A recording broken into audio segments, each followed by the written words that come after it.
Hello বন্ধুরা, আমরা চলে এসেছি হাবড়া নাইট ফুটবল টুর্নামেন্ট নিয়ে। তো আমরা এখন আছি Radharani park, Habra United national ক্লাবের পরিচালনায় এক রাত্রিব্যাপী যে ফুটবল টুর্নামেন্টের আয়োজন করা হয়েছিল সেই খেলায়।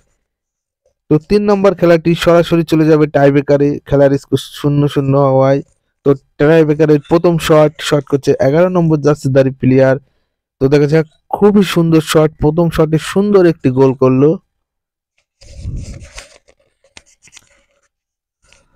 তো এবার শট করতে আসছে কমলা কালারের জার্সি পরা ফুটবলার।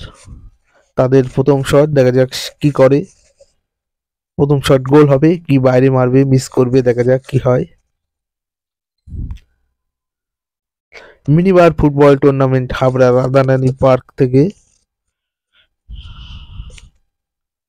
তো প্রথম শট খুবই ভালো শট, কিন্তু একটুর জন্য গোল মিস। তো তোমরা দেখছো tiebreaker shoot out minibar football টুর্নামেন্টে। তো দ্বিতীয় শট করছে নীল জার্সি পরে 7 নম্বর জার্সিধারী প্লেয়ার। তারা প্রথম শটে গোল করেছে, এই শটে গোল করলে তারা 2-0 গোলে এগিয়ে থাকবে। তো দেখা যাক কি হয়। দ্বিতীয় শট,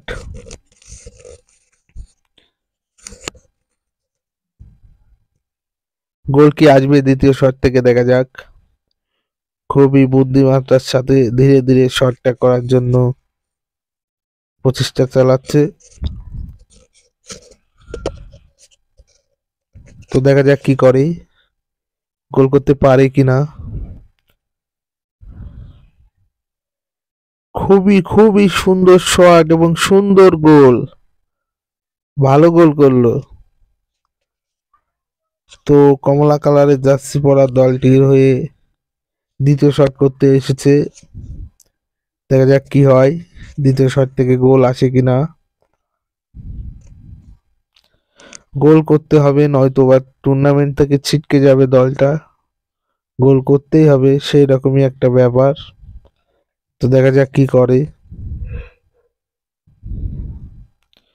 খুবই ভেবে চিনতে, মন স্থির করে তারপরে শটটা নিচ্ছে, দেখা যাক কি করে। শটটা থেকে গোল আসবে কি আসবে না সেটাই এখন দেখবার বিষয়। তো খুবই সুন্দর শট, কিন্তু ব্যাড লাক, একটুর জন্য গোলটা মিস হয়ে গেল। নীল কালারের জার্সি পরা দলটা জিতে গেল 2-0 গোলের ব্যবধানে। তো ভিডিওটা লাইক কমেন্ট শেয়ার করে দাও।